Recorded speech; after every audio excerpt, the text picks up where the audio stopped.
That's the Smokey the Bear song. Yeah. Alrighty. Sandra Wilson is here today from Travel Leaders. And Sandra, I know, went on a trip to Cuba herself so she could see it to be able to talk about it. It was such an out-of-body experience, really. Whoa. It really was so incredible. And it wasn't even on my bucket list. It was like the opportunity came up through my company, and one of our suppliers was going to take a group in conjunction with a trip we did in Florida. And I went, well, why the heck not? Yeah. I'll go. What did you see there? Why is wow. a perfect time to go to Cuba? Well, I don't know that there's an up or down time. I mean, it's the Caribbean, so I would say maybe the down time to go is the heat of the heat. But, and the up time to go, of course, would be our winter. But really, there's a couple of different ways that you can go to Cuba, and it's really important for people to understand the difference. And so far, the laws have not changed any of that. Oh, okay. So you can go the legal way or the illegal way. Ah, I okay. went the legal way. Okay. The illegal way, I mean, I wouldn't do it, but that doesn't mean there are people out there that are, is to go through another third country. So you can go through Canada and get on a charter, or go down to Jamaica and then fly in from there or whatever. The legal way is to go on a people-to-people exchange program. Mm-hmm. So it's a lot more structured because you're not doing any lay on the beach time. You're seeing things, Mm-hmm. and you are interfacing with the Cuban people, which I thought was fabulous. And so with us, we did a prepaid, prepackaged tour with a visa issued by the country of Cuba that we're mandated to keep for 5 years, keep the copy. Mm-hmm. I don't know why, but we are, so I have it. Mm-hmm. And we were guided through an awful lot of things that gave us an opportunity to experience the country and interface one-on-one with the people. So, Okay, so all of these tours and everything then have been approved by the government? correct. Yeah, so they're taking you to see things that they want you to see.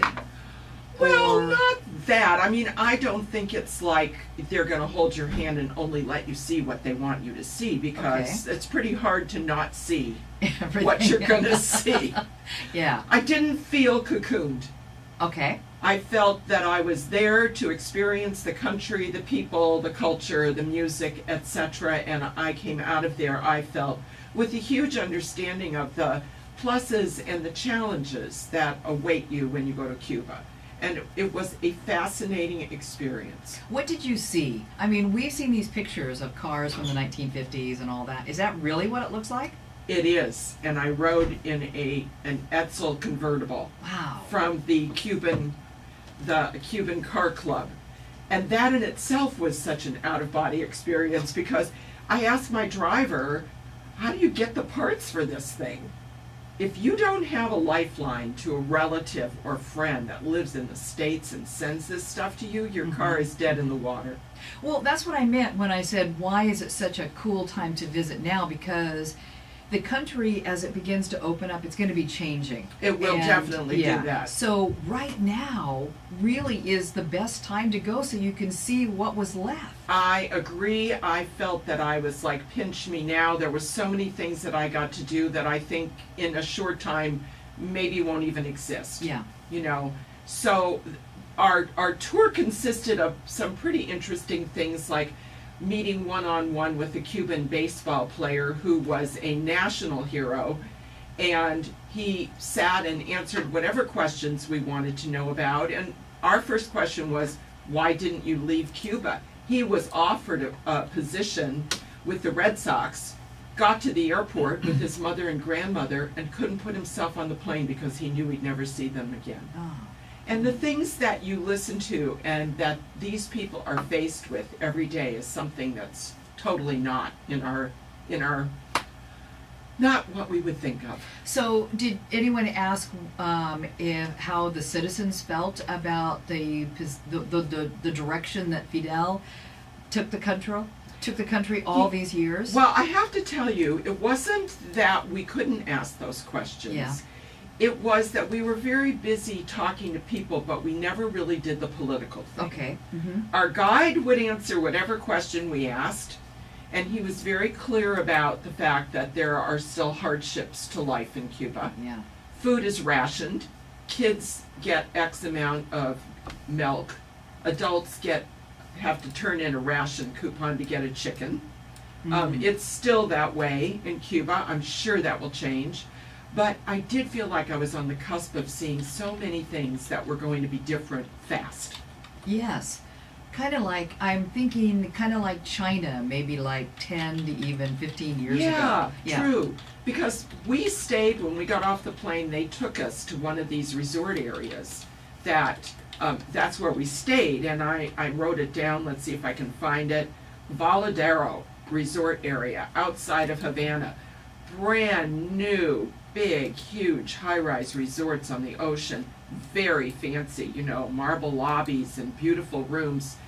But the Americans were not staying there because that was not part of the tour thing. We just slept there and moved on to see other things. But those things do exist, and it's foreign money that's going into Cuba to do it, not ours. Interesting. Hey, we better take a break here, and I'll tell you, I want to come back and I want to talk with you more about what were the people like and how did they interact with you? I would were they love happy to see you? Yes, and I'd love to tell you about that. We'll do that. We'll be back in just a moment. This is Meet in the Middle. I'm Christine Brown. Back to our conversation about taking a trip to Cuba, and my guest is Sandra Wilson from Travel Leaders. Sandra, how were you treated as an American? I didn't know what to expect when Yeah. I went, and it was a surprise to me because the local people just embraced us. I never felt insecure, I never felt unsafe, and I felt that they really were excited that we were there. They really wanted us to see their country and their culture. And music, Cuba is all about music, any kind of music you can think of, and the local dancing, and we went to a dance place and watched the locals in that town dance, and we went to a concert. Everywhere we went, the people were so happy to see us. Oh, that's nice. It That's was great. Good. Yeah. It was great. And they speak English? Not always. Yeah. But enough that you could communicate with some people. The people we interfaced with on a day-to-day basis, they always had a spokesperson that could translate or do whatever. Especially when we were in small towns and going to dance clubs or cultural exchanges, there was always somebody there that could speak English. So I have to tell you my favorite story, which was Okay. they took us to lunch in this restaurant, and the reason we went there was because the owner, usually everything is owned by the state. This guy owned this restaurant, and it was supposed to be like an incubator kind of thing, like we're going to try it and see if it works. And his big challenge, of course, is how does he get his food and everything, and it was all sourced from Miami through relatives.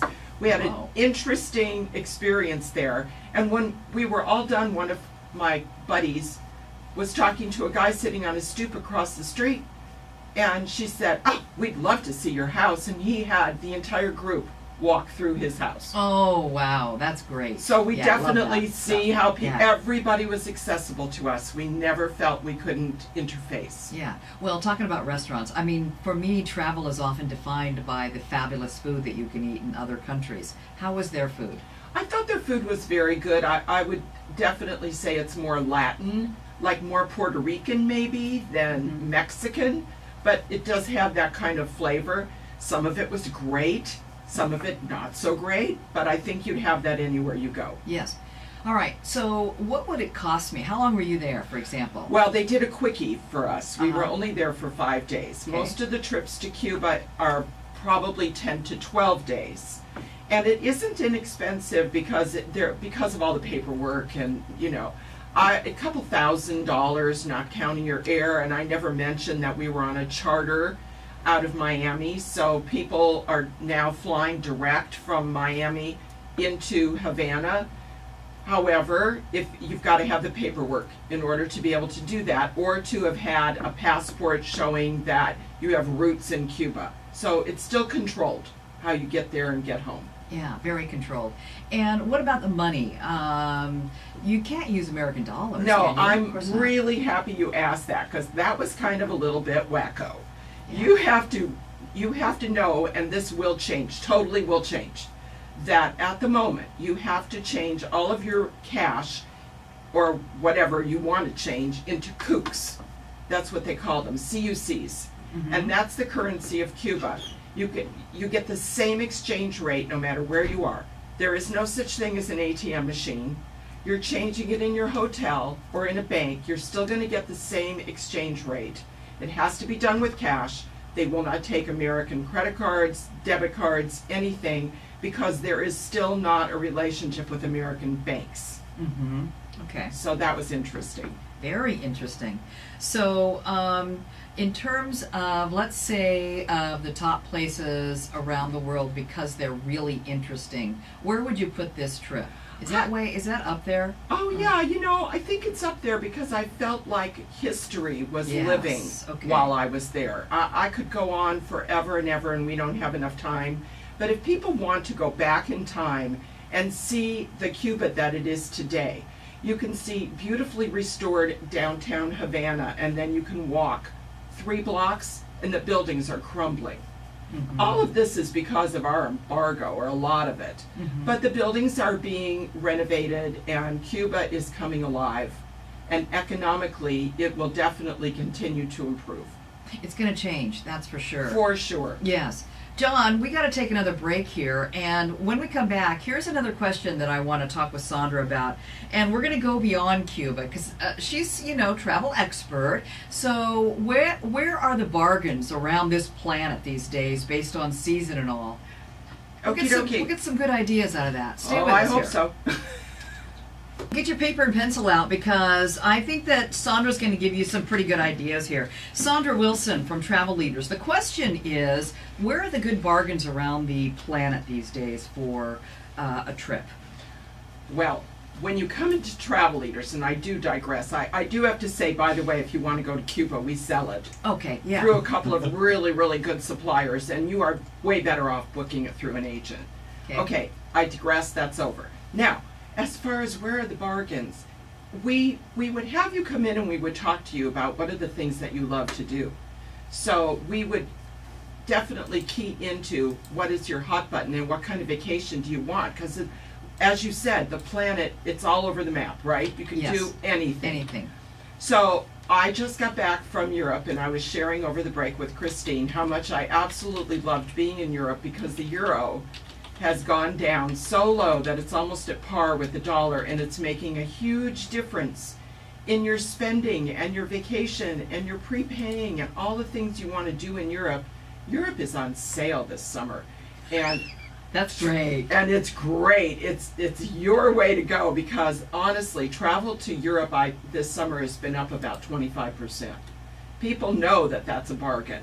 And you can prepay your river cruise or your cruise or your land vacation, get the deal, go over there, and then you don't sit there and you go, I wonder if I can afford to go here for dinner, I wonder if I can afford to buy this thing, because it's all so much cheaper than it was. Yes. So their troubles over there really help us when it comes to travel. All right, so a country that's really in trouble these days is Greece. I mean, on a daily basis, it's whether or not they're going to default on their loans and all. So is that still a good place to travel? I do. I think that what's going on in their economy, and I've been in Greece when they were protesting the fact that they were going to have to bite the bullet on some social things there, problems. But it's not going to impact your vacation. So I would hesitate to go to places that have political unrest. Of course. Okay, Yeah. that would be at the top of the list, Mm-hmm. and we get a list every day from the State Department telling us what the levels of uncomfortable are. That is not one of them.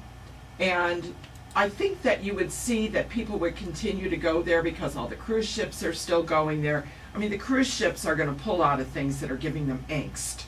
So that isn't one of them. Yeah. All right. So what about some other bargains? What about any cruise? Cruises? I am wowed by I even used the word wow. I am wowed by what's going on in the cruise industry this summer. There's a lot of major sales. Now, I'm not going to say that they won't want more money once you get on board. Some of them might, some of them won't. But there's buy one, get one half going on right now with Azamara Cruise Line. Royal Caribbean has the Prepared to be Wowed. Celebrity Cruises has 1, 2, 3, go, where they're kicking in beverage packages, gratuities, all kinds of things to entice you to book and to go, and besides which, the prices are pretty decent.